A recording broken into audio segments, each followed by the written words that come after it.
Լազերային դեպիլյացիա։ Վնաս է, արդյոք դա կանացի առողջությանը։ Չկա որևիցե ապացուցված փաստ, որ դա վնաս է կանացի առողջությանը, բայց ես մի քիչ պահպանողական եմ այդ հարցերում,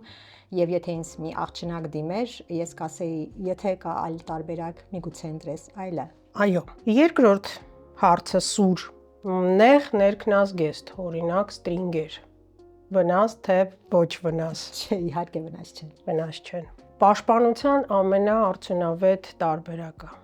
Հղիությունից պաշտպանվելու ինչքան հասկանում եմ, չկա իդեալական տարբերակ։ Կան բազմաթիվ մեթոդներ, ինչպես գիտեք, բայց յուրաքանչյուր կնոջ համար պետք է իրենը ընտրել։ Եվ ոնց է ընտրությունը կատարում, դա պետք է իհարկե բժիշկը ասի, որտեղ բազմակի գործոններ կան, թե որ տարբերակը կոնկրետ այս դեպքի համար, այս կնոջ համար կլինի իդեալականը։ Իսկ եթե խոսում ենք որն է ամենաէֆեկտիվը, դրանք իհարկե հորմոնային հաբերն են, կամ ոչ հաբերը ուրիշ տարբերակով էլ կան հորմոնային հակաբեղմնավորիչ միջոցներ, կամ էլ ներարգանդային պարույրը, բայց ոչ ամեն կնոջ համար են սրանք իդեալական մեթոդ։ Մենոպաուզա, կլիմաքս։ Այո։ Ինչ անել, ինչպես պատրաստվել։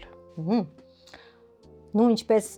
սա կարող է ստանդարտ պատասխան հնչի առողջ ապրելակերպ։ Դա նշանակում է ֆիզիկական ակտիվություն, դա նշանակում է առողջ սնունդ, այն կանանք, որոնք ավելի ֆիզիկական ակտիվ են, որոնք առողջ ապրելակերպ ունեն, նրանք ավելի հեշտ են տանում այդ անցումային փուլը։ Իհարկե կան բազմաթիվ նաև հորմոնային դեղորայք, որը օգնում է այդ փուլը հաղթահարել, եւ պետք է սկսենք նրանից նաև որ ոչ ամեն կինը դրա կարիք ունի։ Այստեղ նույնպես ինդիվիդուալ է։ Այո, այո։ Ինչ ասելիք ունեք որպես գինեկոլոգ տղամարդկանց։ Փորձեք հասկանալ ձեր կնոջը։